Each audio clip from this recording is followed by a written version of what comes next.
नमस्कार दोस्तों। बहुत समय पहले भानपुर नाम के एक छोटे से गांव में एक अनाथ लड़का रहता था जिसका नाम मोहन था। उसके माता पिता की मृत्यु तब हुई थी जब वह केवल 5 साल का था। तब से वह अकेला हो गया था। गांव के लोगों ने उसके देखभाल के लिए कोई कदम नहीं उठाया। वह जो कुछ भी करता केवल अपने दम पर। उसके पास ना घर था ना कोई सहारा। मोहन का जीवन कठिनाइयों से भरा हुआ था। वह दिन भर छोटे मोटे काम करता, किसी के खेत में पानी देता, किसी के लिए लकड़ियाँ काटता या फिर भैंस चराने का काम करता। बदले में उसे कभी कभी खाने के लिए 2 रोटी और कभी पुराने कपड़े मिलते। रात को वह गांव के पुराने शिव मंदिर के बाहर सोता।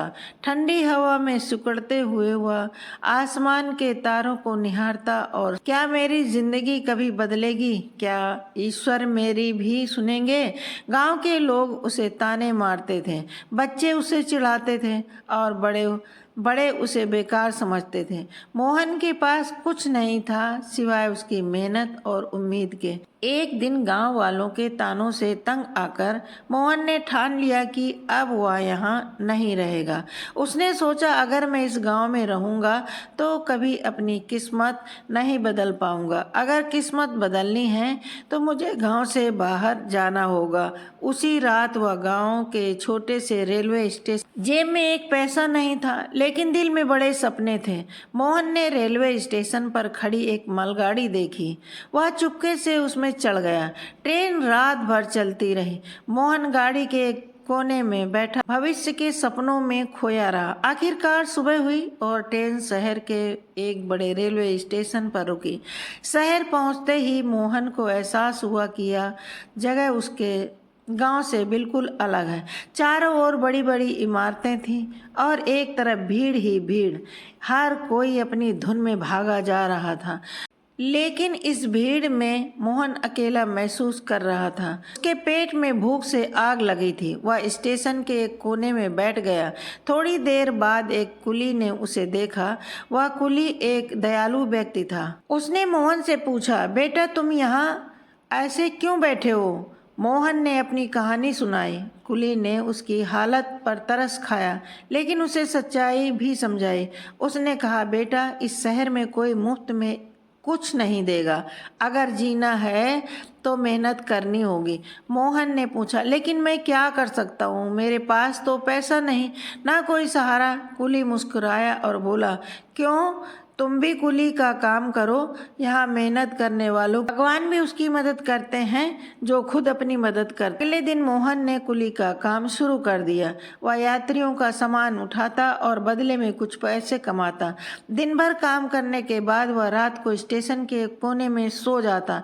ठंडी हवा, भूख अब भी थी लेकिन उसके हौसले मजबूत थे। उसने तय कर लिया था कि वह मेहनत से अपनी किस्मत बदलेगा। मोहन का दिन सुबह जल्दी शुरू होता और सबसे पहले स्टेशन आता और यात्रियों का सामान उठाने के लिए तैयार रहता। धीरे धीरे स्टेशन के अन्य कुली और कर्मचारी भी उसे जानने लगे, ईमानदारी की तारीफ करते। एक दिन ट्रेन से एक व्यापारी उतरा। वह सफ़ेद धोती कुर्ता पहने हुए सम्मानित व्यक्ति लग रहे थे। उनके चेहरे पर सादगी और गंभीरता थी। उनका नाम गोविंद नारायण था। मोहन ने दौड़कर उनके पास जाकर कहा, साहब आपका सामान उठाऊं? गोविंद नारायण ने उसे देखा और कहा, तुम बहुत छोटे हो, यह काम क्यों करते हो? तुम्हारी उम्र तो खेलने कूदने की है। मोहन ने उसकी बात सुनकर धीरे धीरे अपनी कहानी सुनाई। उसने बताया कि वह अनाथ है और अपनी मेहनत से ही अपनी जिंदगी बदलना चाहता है। मोहन की बातों ने गोविंद नारायण को प्रभावित किया। उन्होंने कहा, तुम्हारी मेहनत और ईमानदारी काबिले तारीफ है। मेरे पास कपड़ों का एक गोदाम है। अगर तुम काम करना चाहते हो तो मेरे साथ चलो, मैं तुम्हें अच्छा काम और रहने की जगह दूंगा। गोविंद नारायण की मदद से मोहन ने गोदाम में काम करना शुरू किया। गोदाम बड़ा था और वहाँ कई कर्मचारी काम करते थे। मोहन को कपड़ों की पैकिंग, गिनती और ग्राहकों से डील करना सिखाया गया। मोहन ने हर काम दिल लगा कर किया। वह सुबह से देर रात तक काम करता और हर नया काम सीखने की कोशिश कर। गोविंद नारायण ने उसकी लगन देखकर उसे अधिक जिम्मेदारियां दी। कुछ ही महीनों में मोहन ने गोदाम के हर काम में महारत हासिल कर ली। कुछ सालों में मोहन ने खुद को इतना काबिल लिया कि गोदाम के ज़्यादातर काम अकेले संभाला करता था। अब उसकी उम्र 24 साल की हो चुकी थी। उधर गोविंद नारायण 65 साल के हो गए थे। एक दिन उन्होंने मोहन को बुलाकर कहा, बेटा अब तुम हर काम में निपुण हो गए हो, तुम्हें अपना खुद का व्यापार शुरू करना चाहिए, मैं तुम्हें मदद करूंगा। गोविंद नारायण की मदद से मोहन ने कपड़ों की एक छोटी दुकान खोली। यह दुकान एक गली में थी, लेकिन मोहन ने अपनी मेहनत और ईमानदारी से उसे चलाना शुरू किया। उसने ग्राहकों को सस्ती और अच्छी चीज़ें दी। धीरे धीरे उसकी दुकान मशहूर होने लगी। कुछ सालों में मोहन की दुकान एक बड़े व्यापार में बदल गई। अब उसके पास कई गोदाम और दुकानें थीं। उसने गोविंद नारायण का सारा कर चुका दिया और उनका आभार प्रकट किया। मोहन ने अपने संघर्ष के दिनों को कभी नहीं भुलाया। उसने फैसला किया कि वह ज़रूरतमंद बच्चों की मदद करेगा। उसने कई अनाथालय और स्कूलों में मदद करना शुरू किया। यह कहानी हमें यह सिखाती है कि ज़िंदगी में मेहनत और ईमानदारी सबसे बड़ी पूंजी है। चाहे हालात कितने भी मुश्किल क्यों न हो, अगर आप अपने लक्ष्य के प्रति ईमानदार हैं तो सफलता जरूर मिलेगी।